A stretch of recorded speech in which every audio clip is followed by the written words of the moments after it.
Yep. Back again. Today, I think I mentioned it in my last few videos, I have cabbages, not my own. No success in growing cabbages this year. Mine failed to thrive, and that happens. So I did get 2 small cabbages with the intention to make variations and canned goods. One of which is a canned preserved coleslaw, sweet coleslaw, and the other one is sauerkraut. There are a few YouTubers that I watch. One of them is an old timer that believes that you don't need to really sweat out your cabbages in salt, that you just put them in the jar. You put your ingredients, for example, if it's coleslaw, the sugar, the vinegar, and the salt, with hot water, with mustard seed and celery seed. That's it. You just put it in the jar and you water bath it just like you would any other preserve canned good in a water bath.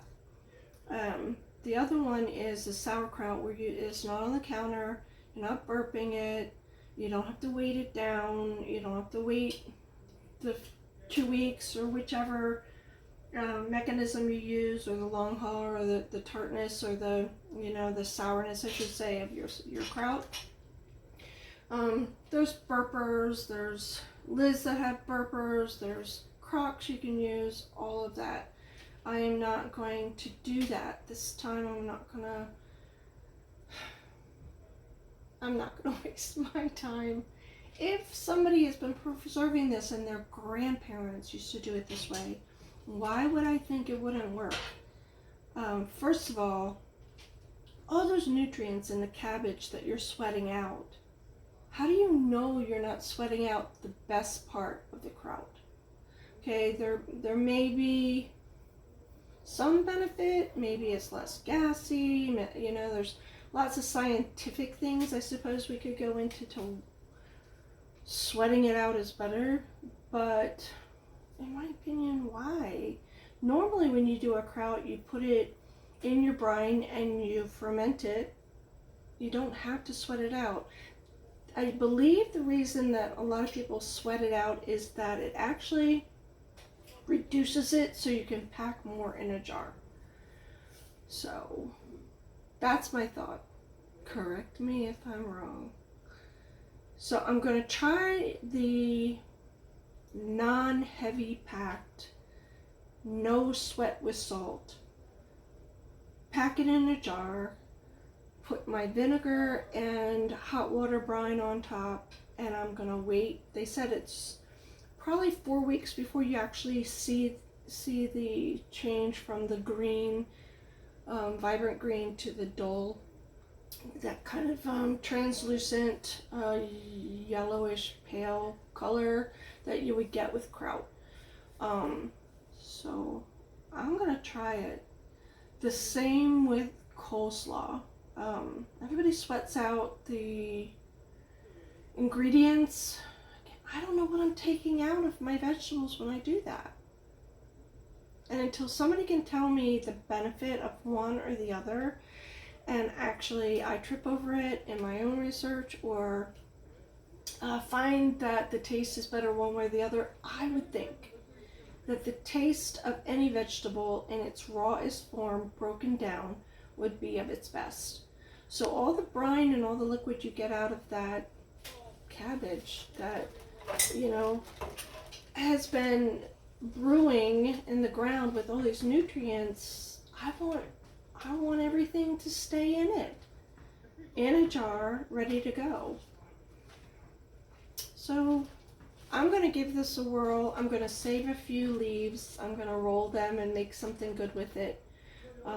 They're also good for garnish, so don't get rid of them. They also said if you're going to counter brine your slaw, to go ahead and use these to cover the top and weight them down. it's still raw, so I really don't believe in putting something raw at the top of a knead to weight down your kraut. I believe something non-organic should weight that down, because it all should be below the brine level. But you can put this as a wrap and then put your weight down on it. So that's my thought on this. I will get to chopping this, have it in my bowl, pack my jars. I will be using, for the sauerkraut, I like a little bit sweeter sauerkraut. I do like a little sugar. They say you add sugar to anything and it ruins the benefit of the actual fermentation. I have a question about that too. Scientifically, I don't know. So one jar I'm going to do with sugar and salt. The other one I'm just going to do with the sugar, salt, and vinegar, salt and vinegar. And then I'm going to make a colorful coleslaw with 2 cabbages. So they'll be red, the green cabbage, carrots. I've even heard putting pepper in your slaw, but I like a straight up version coleslaw, so it's on my mind. I'll decide when I get there. It's always trial and error. So I'm one that wants to push the boundary just a little bit. And this whole sweating out and massaging your cabbage for 15, 20 minutes or however long it takes just sounds like, I don't know. Maybe it's a thing. Maybe that's the right way.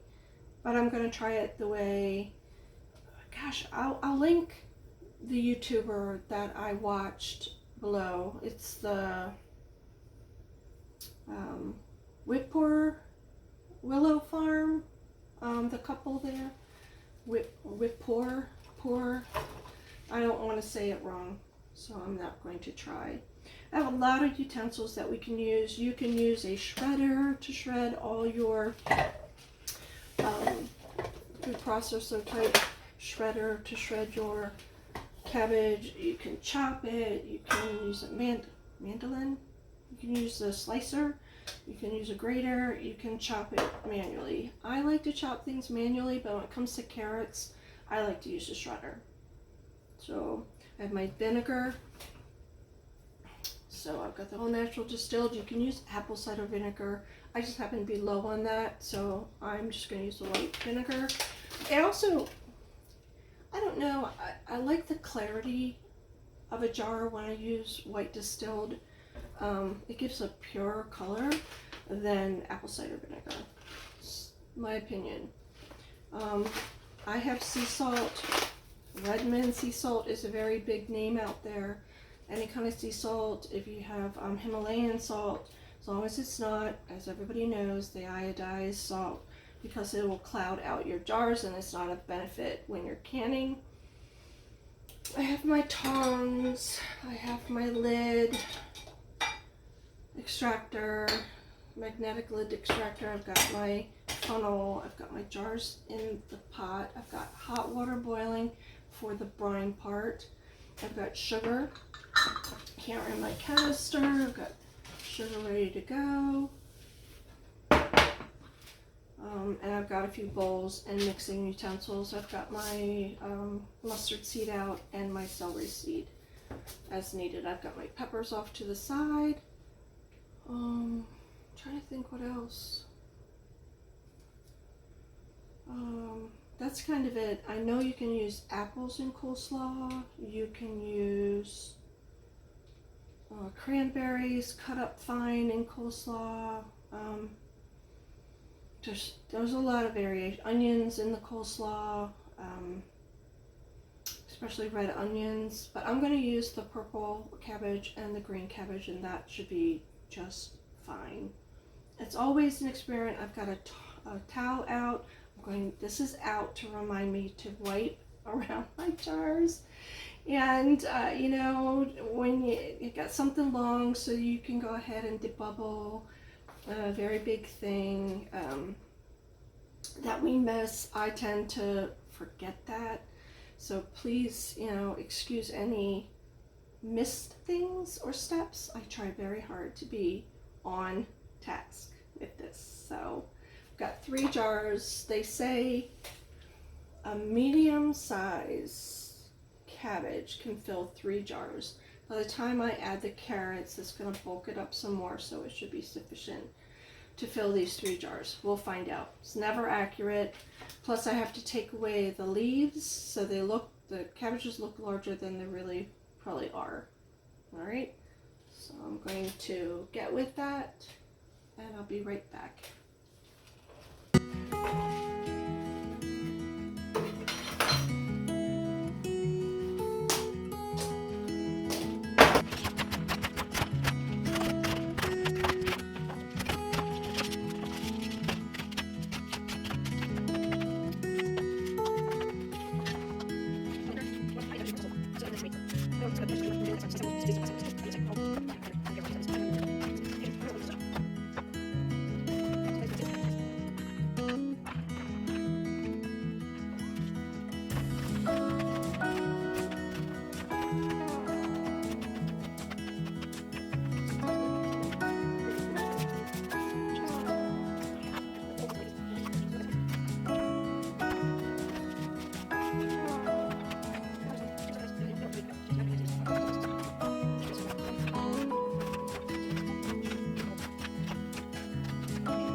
see, I get put on a track. I'm not one of those people, I guess, that can multitask anymore as we get older. It's really hard. I don't know what happens to our brain. It's really hard. So be patient with your moms, grandmoms, when their mind goes. They repeat themselves.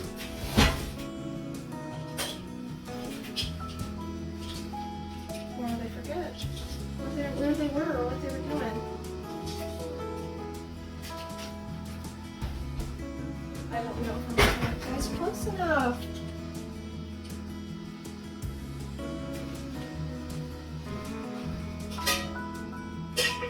Alright, there's 3, so I have to distribute them evenly for a week.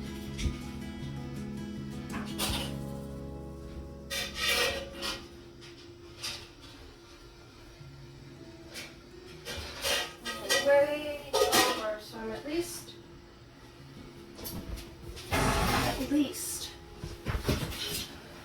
2 inches over. And clean work surface again. Pot holder I'll put right back on top for the lid so I don't forget where I put it. That one's dirty, it needs to go in the laundry.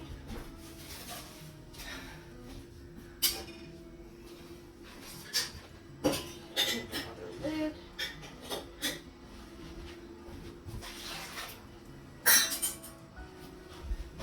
And I'm done. I'll keep the can and stuff together. It's all clean because it's been in hot water.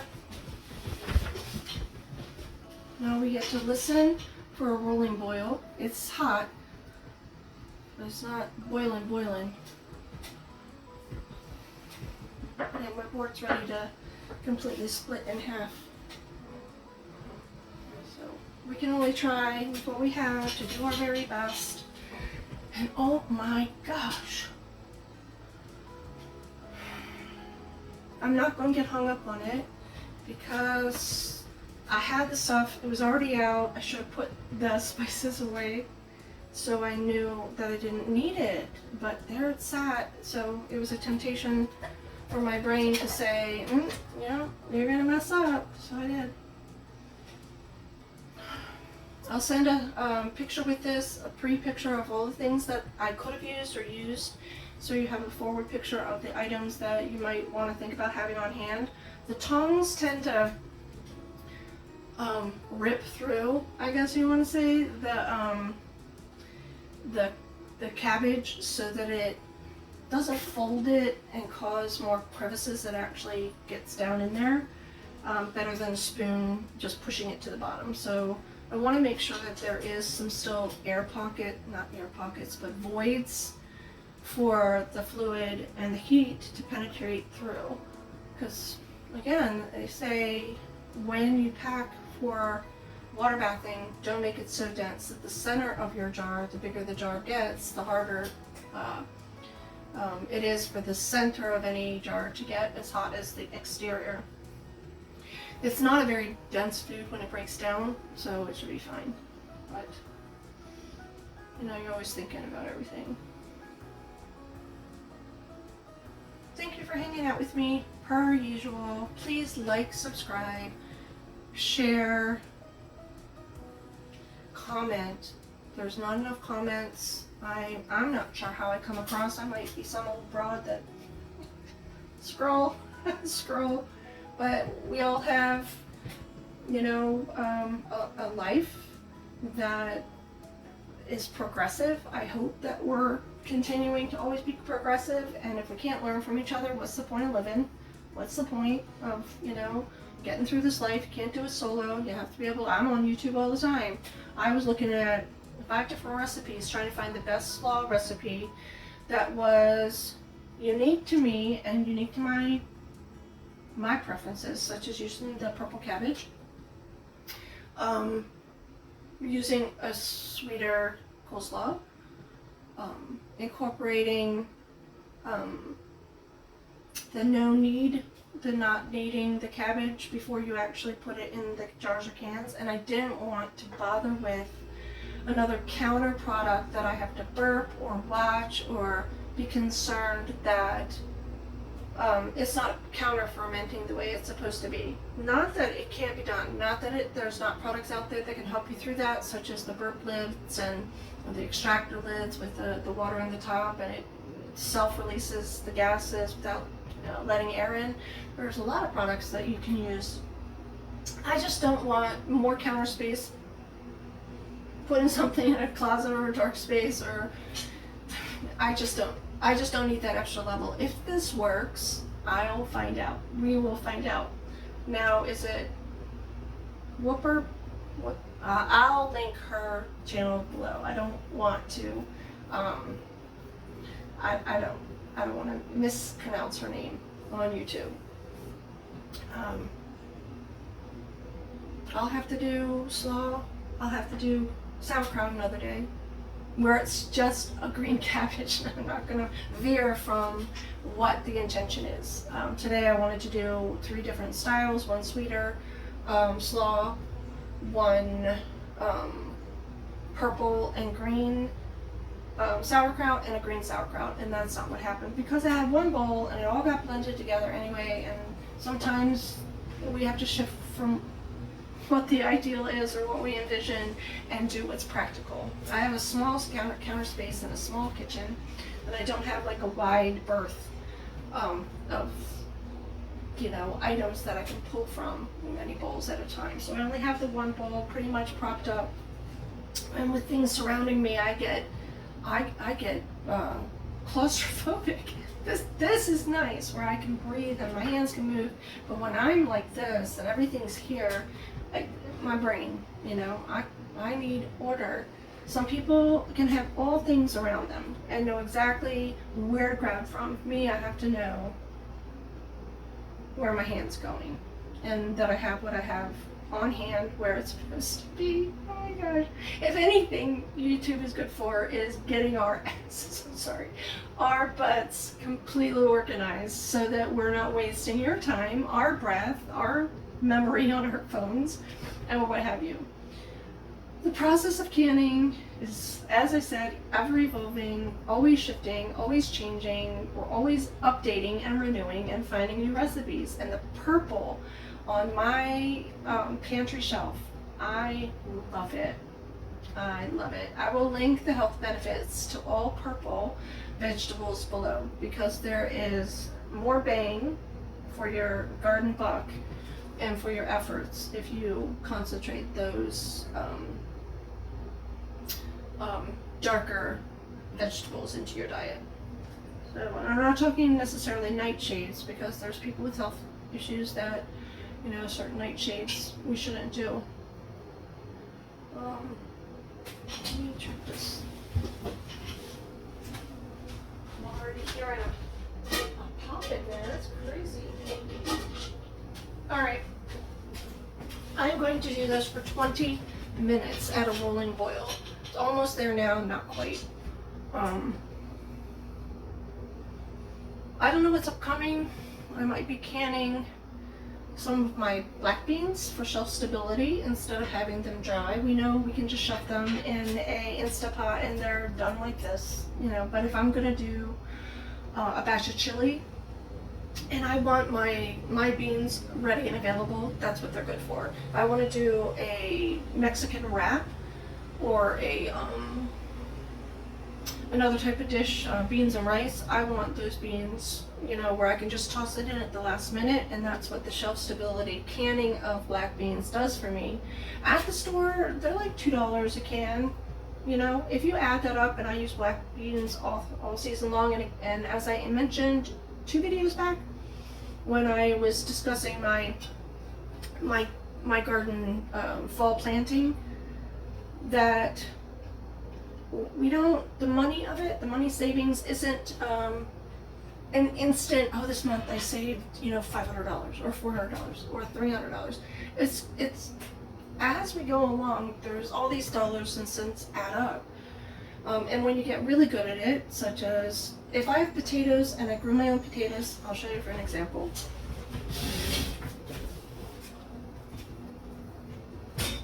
I have potatoes that are doing just fine, and then I have potatoes that are sprouting eyes. if I know all of my potatoes come December or January are starting to sprout and get soft, as I was watching, as I was watching the same woman that I think I got the slaw recipe, or what I would have done for the sauerkraut, but I did for the coleslaw, the raw pack. She dry packed her potatoes. So when she went to use it, maybe it's her, or maybe it's the other YouTuber, I'll have to look and I'll link it below. But she raw packed it without any liquid, nothing, her potato wedges. And they came out like they were French fries. How is that possible? So we can learn from other people whether or not stability holds up. I don't know. You know, when we put our content out, we want to be certain that we're passing on information that's not going to make anybody sick or isn't going to be a waste of effort down the line. When it comes to my shelf-stable stuff, I've been doing this for I was doing this in my 20s, way before it became popular with you guys. I started my journey for farmsteading and farming and horses and goats and all of that upstate New York in my 20s. Did I get away from it for many years, living a different lifestyle, always craving the outdoors, always gardening, always growing things. But the modernization of everything, you fall into that trap when you're a busy mom and you've got children, and you know, all they see are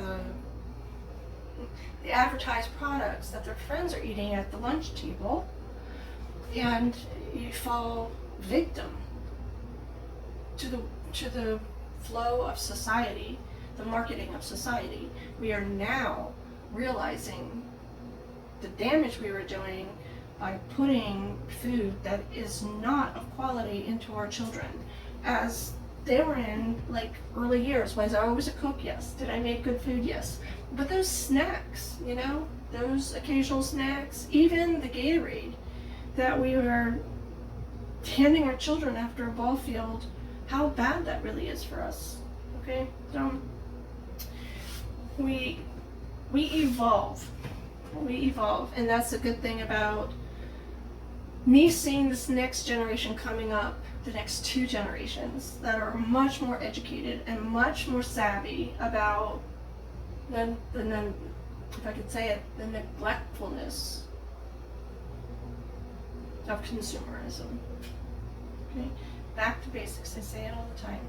I will show you the product. I will send a picture so I don't have you hang on forever. I'll do a little clip or add it to the back end of this video so you see the color of these. They should be pink to a purple color. And as always, coming to you from my home, a simple home life, simple home and garden life that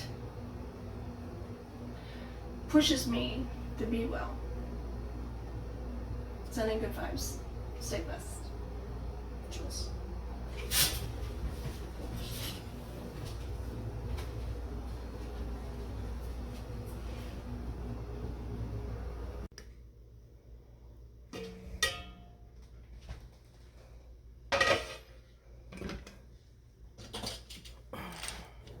Editing Jules here.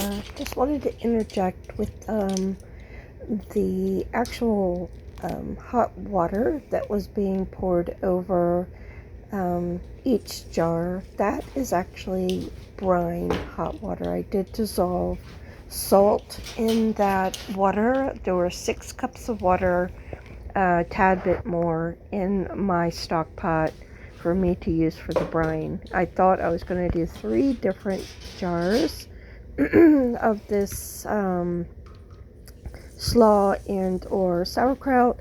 Turned out I used only slaw, or made only coleslaw throughout, but I wasn't sure if I was going to make each brine different, slightly different. That's why I just did a hot water salt brine off to the side to pour over top, because all jars was going to take the hot water and the salt.